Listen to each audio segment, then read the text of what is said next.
Continue, tu es d'accord? Merci beaucoup. Ça doit être la durée limite de l'enregistrement, j'imagine. Merci. On continue. Prise 2.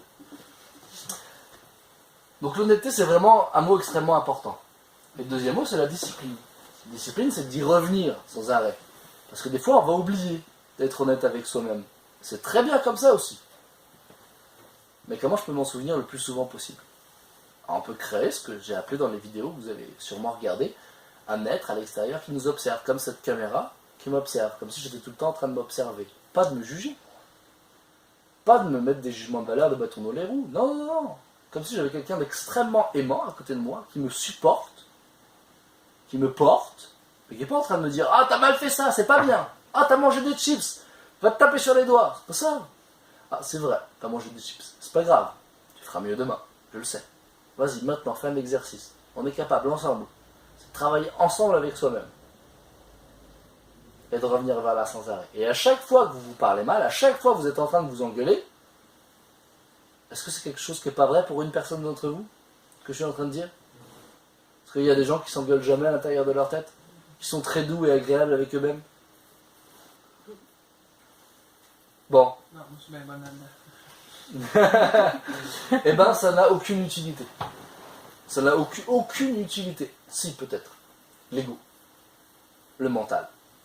Pour une partie du mental, ça a beaucoup d'utilité parce que autant vous allez vous engueuler, vous allez rester dans la peur. Donc la peur du jugement des autres, la peur de vous juger vous-même, et donc vous allez rester dans ces schémas-là, et donc dans le stationnement émotionnel. Maintenant, pour ceux qui le désirent, on va faire un tour de table.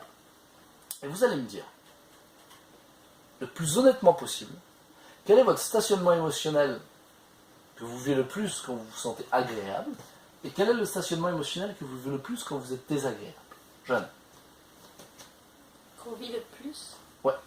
C'est Entre quoi les deux, ton stationnement émotionnel? Deux sens là, soit à droite, soit à gauche. Tu m'en prends un quand tu es agréable, ta vie est agréable, que tu vis le plus souvent, et un quand ta vie est désagréable, que tu vis le plus souvent.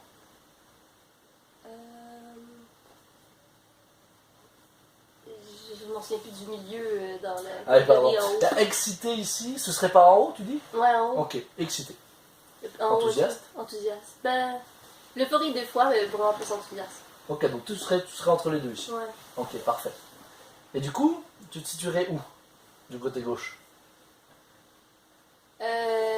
Tristesse. Ok. Regardez comme c'est intéressant. Il est par ici, et il est par ici. Ok.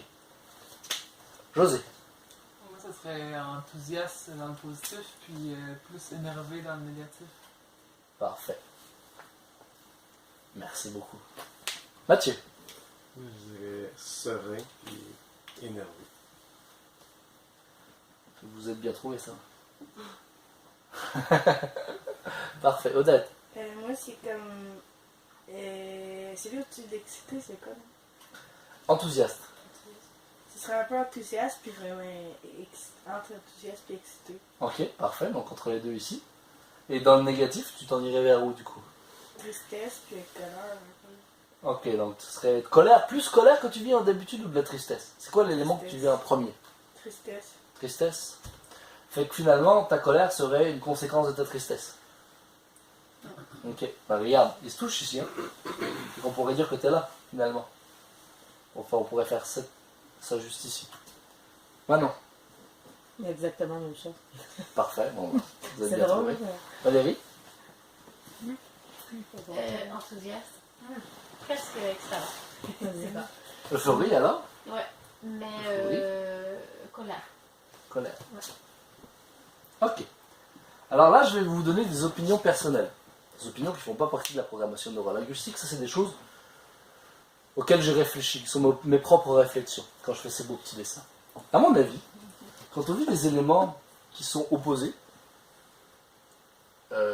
inverses plutôt, parce qu'on passe par le centre, on est plus facilement capable de retourner vers le centre, de se retrouver au cœur de nous-mêmes.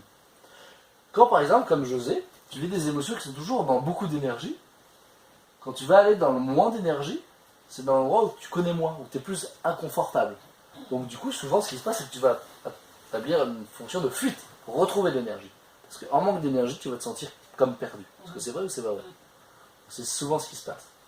Fait que Odette et Manon, c'est un peu étrange, c'est plus comme un triangle, mais fait que vous passeriez peut-être un petit peu à côté. Puis, c'est ça, parce que à glisser entre les deux ici, fait que vous vous rapprochez de votre centre, mais pas tout à fait. Fait que du coup, c'est plus difficile de s'établir, de mettre une balance. L'idée, c'est pas d'empêcher ces émotions d'exister. Du tout. C'est pas de ne pas les vivre. Au contraire.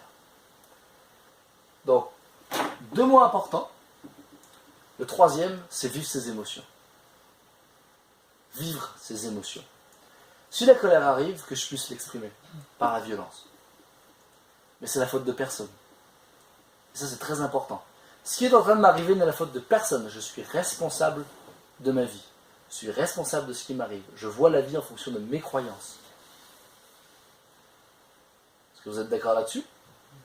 On en a parlé la dernière fois. Donc la colère que je suis en train de vivre ne regarde que moi. Comment je vais faire pour m'en débarrasser? La colère est un surplus d'énergie. Donc je vais enlever l'énergie à l'intérieur de moi. Donc si je dépense mon énergie, et il y en a qui le font, ils vont aller faire 2 heures de sport, ils vont sortir, ils vont se sentir mieux. Moi j'ai un petit souci avec ce niveau-là. Parce que ce qui se passe, c'est qu'on vient amener notre émotion à l'intérieur de nos muscles. Parce qu'on amène ça dans... Alors qu'il y a des techniques maintenant qu'on connaît qui permettent de sortir ça de nous. Donc de ne pas l'imprimer à l'intérieur de nous, de le sortir. Alors on le fera tout à l'heure en dehors de la caméra, parce qu'on va avoir l'air d'idiot pas mal. peut-être qu'on le fera pas, on verra, en fonction du temps qui passe. Mais l'idée, c'est de laisser sortir nos émotions. Quand on va ici et qu'on vit de l'euphorie, même si c'est de la colère ou de l'euphorie, je vais crier, je vais le laisser sortir. Quand je suis en train de faire du kayak, puis je descends dans un énorme rapide et que je suis arrivé au bout, puis j'ai pas eu besoin d'esquimoter aucune fois, puis j'ai réussi à maîtriser le courant, et même pendant que je suis en train de le faire, il est bien ce bébé, il dort tout le temps, merci. Fait que je vais pouvoir exprimer ce que j'ai à dire. Et c'est la même chose de l'autre côté. Si j'ai de la tristesse, je vais pouvoir pleurer, pouvoir libérer ça, ce poids-là. L'idée, c'est de ne pas y rester trop longtemps. C'est de ne pas amener mon habitude à y être trop longtemps pour retourner vers le centre. Et petit à petit, si mon objectif, mon but, il est de m'imaginer toujours dans le bonheur, toujours dans l'extase, toujours au meilleur de moi-même, et de me visualiser comme ça, je vais y arriver de plus en plus. Là, j'irai pas trop vers là, parce que là, ce serait vraiment une autre conférence au complet. C'est créer sa vie avec la physique quantique, thérapie quantique en fait, avec la neuroscience et la physique quantique. C'est un autre élément. Donc il faudra le faire peut-être la semaine prochaine ou la semaine d'après, on va voir comment ça se développe. Parce que c'est un gros morceau, puis on va prendre le temps de le digérer, de le regarder sous tous ses angles, entre l'honnêteté et la discipline. Et l'idée, c'est de trouver finalement, parce que plus on observe et on a des gens en confiance autour de nous, et avec nous-mêmes, plus on peut nous-mêmes être en confiance et honnête avec nous-mêmes. Si j'ai quelqu'un sur qui je peux vraiment compter à côté de moi, sur qui je peux tout dire, et là j'arrive à l'élément de vulnérabilité.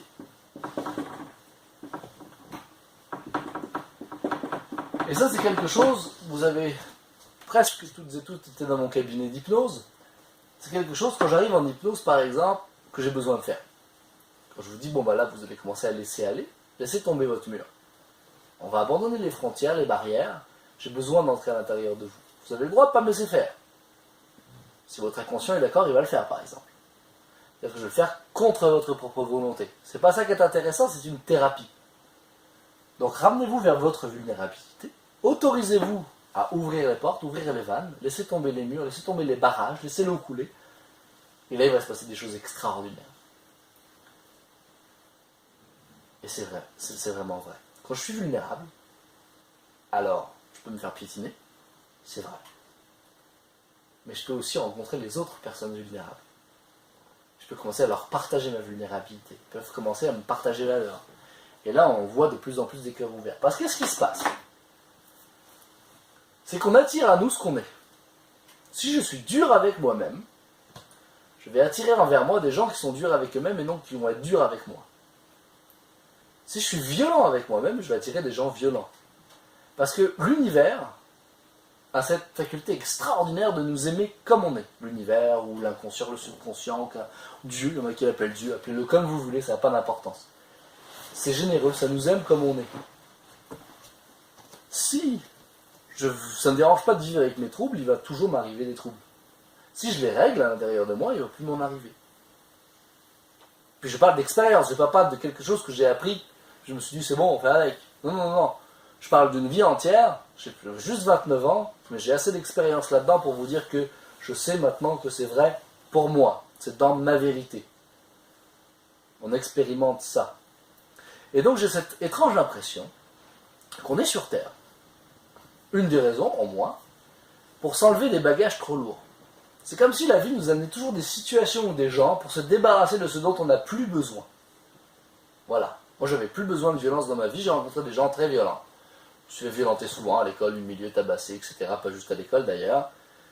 Jusqu'au moment donné où je vivais ma colère à l'intérieur de moi, c'est tout le temps la faute des autres. Jusqu'au jour où j'ai pris ma propre responsabilité, ça a été beaucoup plus tard, c'était il n'y a pas si longtemps que ça, et je me suis dit je ne serai plus violent avec moi-même. Et là d'un coup j'ai rencontré plein d'autres gens. Mes amis ont changé du tout au tout. Les gens ne voulaient plus me voir, ne voulaient plus me rencontrer. Parce que j'étais vulnérable et que je disais aux gens, non, tu ne parleras pas de cette personne devant moi de cette manière-là. Moi-même, j'ai parlé de certaines personnes de manière inconvenable ou désagréable ou en jugement. Fait que les autres me le ramenaient. Et quand je suis honnête avec moi-même, que j'observe les autres et que je vois que ça me ramène toujours vers moi, c'est pas les autres qui ont un problème avec moi. C'est moi qui ai un problème avec moi-même. Je suis responsable de ma vie. Par conséquent, je peux mettre en œuvre des choses pour changer. Ce qui est génial, côté Miskama, il y a un type qui fait très bien ça. Et qu'on est là pour échanger, pour partager avec ça. Ok? Revenir vers le centre. Et ou redéfinir ses neuroassociations pour créer sa vie. Est-ce qu'il y a des questions?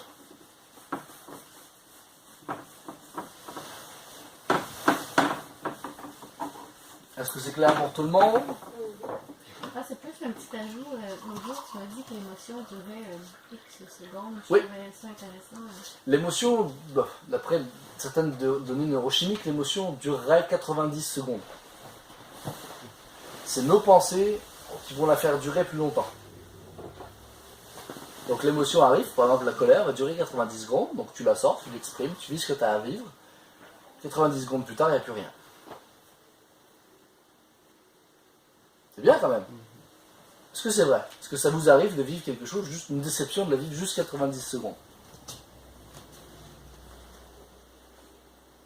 Non? Personne? Bah oui, mais après ça, on le roule dans sa tête, c'est juste. C'est ça. Puis on y revient, puis on y revient, puis on y revient, puis on y revient. Et on s'en détache pas. Détachement, encore une fois. Bon, honnêteté, c'est vrai que je vis ça. Ensuite, je m'en vais dans la discipline, des exercices que j'ai appris, des choses qui fonctionnent avec moi. La dernière fois, on a vu l'exercice des croyances, chercher en arrière des croyances, donc qu'on soit tout seul ou à plusieurs. Tout seul, je trouve que c'est bien, mais quand on arrive vers des choses plus compliquées, plus ancrées, je trouve que c'est plus difficile. Alors que quand on arrive à deux, bah là on peut vraiment faire un travail de thérapie. Thérapie, ça veut dire servir la vie. Première étymologie, en fait c'est servir Dieu. Moi je le traduis par servir la vie à l'époque. Donc un thérapeute, c'est celui qui sert la vie. Donc tout le monde peut être thérapeute. Voilà. Vous vous mettez dans le rôle du thérapeute. C'est ce qu'on fait dans notre vie d'adulte. Hein. On se met dans le rôle de quelqu'un. Un jour tu te mets dans le rôle de pompier, tu joues au pompier. Puis après tu vas te mettre dans le rôle de policier où tu joues tout le temps. Puis on va croire à notre rôle, et c'est parce qu'on croit à notre rôle qu'il devient vrai dans notre vie. Vous êtes d'accord ou pas? Et s'il ne fonctionne pas avec notre enthousiasme, à un moment donné, ça ne va pas aller. La vie va nous le dire, on va changer de vie, on va aller vers ailleurs. On va essayer notre rôle. Jusqu'à ce qu'un jour, si on a le goût, on fait du développement personnel, on se trouve soi-même, et là on va vers soi. Et donc on n'a plus aucun rôle à jouer, à part le rôle de sa propre vie. Et puis là, c'est illimité.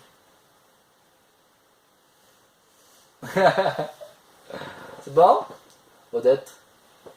Je t'ai foiré. C'est des gringoles. Bon, les neuroassociations, qu'est-ce que c'est que ce truc à votre avis? Ouais, faire des associations avec nos croyances, selon nos croyances. Parfait, excellent. C'est ça qui nous amène à chaque fois dans une émotion ou dans une autre. Par exemple, un tremblement de terre. Un petit tremblement de terre, moi c'est arrivé, j'étais à l'école en Allemagne, il y a eu un petit tremblement de terre. Moi j'étais sur la table, tout excité. Un tremblement de terre! C'est drôle. il nous arrive une aventure. Ma camarade de classe est sous la table en train de pleurer. Un tremblement de terre! On vit la même chose de deux façons entièrement différentes. Moi, c'est une aventure extraordinaire, je vais peut-être devoir sauver des gens, faire des choses, il y a peut-être des murs qui vont tomber. C'est un film qui est en train de se passer en réalité, c'est incroyable. La personne qui est en dessous, elle, est effrayée, et puis ça vient la toucher profondément. On n'est pas en train de vivre la même situation. Le tremblement de terre, moi je l'ai vu dans un film, je pense que c'était en Allemagne, j'ai vu Superman, fait qu'il sauvait des gens, fait que ça s'est associé à un tremblement de terre, c'est cool. Ce qui n'est pas forcément une bonne chose. Mais souvent les neuroassociations se font pas forcément avec des bonnes choses. Par exemple, si je fume la cigarette, c'est cool. J'ai vu quelqu'un de cool fumer une cigarette quand j'avais 12-13 ans. J'ai commencé à fumer, moi non, moi j'ai commencé, j'avais 18 ou 19 ans à fumer la cigarette. Mais il y en a qui commencent tôt. Il est cool, je vais être cool. Je me mets à fumer la cigarette. Donc je fume pas parce que j'aime ça ou parce que le tabac c'est bon pour la santé. Je fume parce que je suis cool. Puis est-ce que c'est vrai? Non. Ça peut ne pas être vrai. Ça peut être vrai. Peut-être qu'une fille va regarder cet homme-là, puis la manière dont il tient la cigarette, va lui rappeler un gars qu'elle a vu dans un film, qu'elle avait trouvé cute, sans qu'elle en soit consciente. Et elle va se dire, ce gars, il est cool. C'est un gars cool. Pareil, je trouvais un mec avec une blouson en cuir, qui a une telle coupe de cheveux, je ne sais pas pourquoi, mais ça me ramène de l'excitation sexuelle, par exemple. Je vais vivre de l'excitation sexuelle, parce que j'ai des neuroassociations qui vont ramener vers un fantasme de jeunesse, d'adolescente, ou voilà. Fait que c'est vraiment, on est guidé par nos neuroassociations. On est guidé par nos croyances. Et donc, on subit la vie, on subit les émotions en fonction de ces neuroassociations. Et ces neuroassociations nous amènent soit vers la douleur, soit vers le plaisir. Donc on est toujours en train de, avec ces neuroassociations, raccourci, c'est bon pour tout le monde? Je vais m'en aller soit en essayant, en fait ce serait plutôt comme ça, ça dépend des gens. Alors j'ai ici le plaisir, j'ai ici la douleur. Et il y a des gens pour qui des éléments de douleur vont être du plaisir, et il y a des gens pour qui du plaisir vont être des éléments de douleur. Ça veut dire, vraiment, chacun va vivre dans son monde, comme le tremblement de terre. Comme des gens, par exemple, vont fumer une cigarette. Moi, si je sens encore l'odeur de la cigarette, en ayant fumé quelques années et ayant décidé d'arrêter parce que ça ne me convenait pas, pour moi, ça va amener de la douleur. Vraiment, je vais avoir des envies de vomir même. C'est très désagréable. Mais la personne qui fume sa cigarette va être dans le plaisir absolu. Peut-être de la culpabilité va ramener une notion de douleur. Peut-être même pas du tout. Peut-être que moi, ça va ramener du plaisir d'avoir envie de vomir quand je veux une cigarette. Parce que je vais me dire, ah, mais du coup, je ne refumerai plus jamais. Et donc, ça s'en mêle et ça se mélange. C'est intéressant. Donc, la première étape, c'est de trouver des techniques pour que tous les éléments de notre vie qu'on subit au niveau émotif, on le ramène vers la douleur. Donc, par exemple, manger mon paquet de chips à la technique Ambroise, même si ça n'a pas l'air d'avoir aucun impact sur sa vie, mais je veux dire, il y a des gens pour qui boire 4 litres de Pepsi par jour et manger des chips, moi, c'est un réel problème dans leur vie. Et ben, au lieu de l'associer au plaisir, je vais aller à l'intérieur de leur cerveau et je vais l'associer à la douleur. Donc je vais l'associer avec l'hypnose ou la programmation neurolinguistique ou des exercices très simples qu'on va faire tout à l'heure. Des choses toutes bêtes.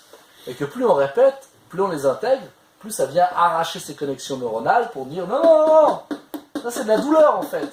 Et donc je peux manipuler, suggérer à mon inconscient de redéfinir ma croyance vis-à-vis de quelque élément que ce soit et ramener ça vers la douleur. Pour que mon plaisir soit à plus long terme, vers mon but, vers mon centre. Parce que plus mon plaisir est à long terme, plus je touche au bonheur.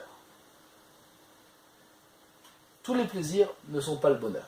Parce que les plaisirs qui sont liés aux neuroassociations n'amènent pas le bonheur. Ma cigarette du matin est un plaisir. Mon café du soir est un plaisir. Mes 5 cookies à midi sont un plaisir. Moi, c'est plus comme ça que je vis. Parce que je me suis rendu compte que ça ne m'amenait pas le bonheur. Ça m'amenait une nuit difficile, ça m'amenait une journée avec une haleine désagréable, avec une addiction, une dépendance à la cigarette, puis ça m'amenait un ballonnement sur l'heure du midi après 5 cookies. Donc j'ai remarqué, j'ai observé avec honnêteté que ces petits plaisirs, tout petits plaisirs, m'amenaient en réalité une douleur sur le long terme. Par conséquent, j'ai associé ces plaisirs à la douleur pour avoir du plaisir sur du long terme. C'est clair pour tout le monde? Et ça, là, amusez-vous. Si vous avez le goût de le faire chez vous, si vous avez le goût de prendre du moment, un temps pour vous vraiment, faites une liste de tous les petits plaisirs de la vie qui amènent de la douleur. Et je suis sûr qu'il y a une douleur que vous connaissez très bien et qui vous bouffe la vie. Qui s'appelle la culpabilité. Parce que vous savez que vous valez mieux que ça. C'est pas une question de valeur, hein, en réalité. Parce que comme vous vous jugez souvent, vous ramenez ça vers la valeur en disant je vaux mieux que ça, je vaux mieux que... Oh non, encore j'ai recommencé à faire ça. Je savais que je m'étais dit que je le ferais plus, mais... Oh là là, une petite dernière fois, on recommence. On le fera plus demain. Voilà, les alcooliques anonymes savent très bien ça par exemple. Ils s'entraident à travers ça pour ne plus avoir à toucher à une seule goutte d'alcool. Parce que quand la décision est prise,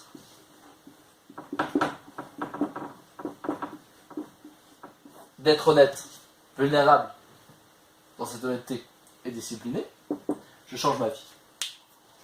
Cette décision peut être petite décision. Allez-y progressivement. Prenez le temps de vous donner la foi, de voir cette foi grandir, cette confiance en vous. Je décide une petite chose. Je ne sais pas quelle habitude vous avez, mais le café du matin. Peut-être il y a des gens qui boivent un café noir le matin. Moi je sais que biologiquement le café c'est pas fait pour l'être humain. Alors je dis ça sur internet, il y a des gens qui vont dire ah mais le café l'antioxydant, mais le café.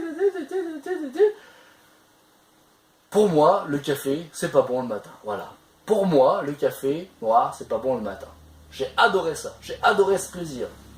J'observais que mon corps vivait du stress, de l'acidité en plus. Je développais une peau qui était beaucoup plus boutonneuse par exemple. Et en début d'après-midi, j'avais une dégringolade d'énergie.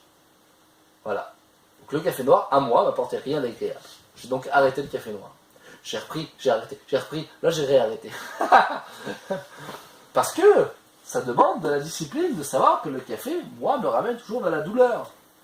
J'ai pas des selles agréables quand je bois du café, je l'observe. Alors, peut-être il y a des gens, ils vont boire du café 60 ans de leur vie, il n'y aura jamais de problème. Il y a des gens, ils vont fumer la cigarette pendant 90 ans, ils n'ont jamais de problème. Tant mieux, c'est pas un problème pour eux.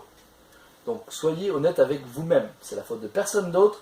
Voyez, observez votre propre fonctionnement. Ce qui fonctionne pour moi, ce qui ne fonctionne pas pour moi. Alors vous avez votre liste. Les petits plaisirs qui ne fonctionnent pas pour moi. Et les petits plaisirs qui fonctionnent pour moi. Les plaisirs qui m'amènent le bonheur. Et les plaisirs qui ne les amènent pas. Il y a même des fois des choses qui sont douloureuses au début, qui vont nous amener du bonheur plus tard. Le sport. Par exemple, si je me mets à courir et que je maintiens cette discipline et que je travaille sur mes neuroassociations de... Il y en a, ils vont le faire avec des musiques qu'ils aiment beaucoup. Ils vont se mettre à courir en mettant ça dans leurs oreilles. Les chansons les portent vers l'avant. Ils se sentent enthousiastes avec cette chanson-là. Du coup, ils vont être portés à courir. Ils vont courir 15 minutes tous les jours. À un moment donné, ils vont se rendre compte qu'ils aiment vraiment ça. Ils ont développé des habitudes comportementales qui font du bien à leur corps. Ils vont continuer. Un peu plus, et un peu plus, et un peu plus. Voilà. Développement prend son temps. Mais au moins, il est là. Il y a du développement. Et qui commence à faire de plus en plus là-dedans. Fait que ça, c'est pas mal le gros de la conférence. Et je vais terminer avec ça. Donc l'idée, c'est les décisions. Se décider réellement, prendre une vraie décision. C'est quand la dernière fois que vous avez pris une vraie décision dans votre vie? Et de ne pas regarder en arrière. À se tromper. Mais se tromper, c'est toujours une question de point de vue, encore une fois. Il y en a qui vont grandir et y être dedans. Il y a des gens qui vont dire, moi je me trompe jamais, je fais des expériences. D'autres qui vont dire, moi, perdre, non, j'apprends. C'est toujours une question de point de vue. Dans Batman, le père de Bruce disait, Bruce, pourquoi tombe-t-on? Et Bruce répond, pour mieux se relever, papa. Je termine la vidéo sur ces mots-là, parce que je m'appelle Bruce, et que je ne suis pas Batman. Peut-être bientôt.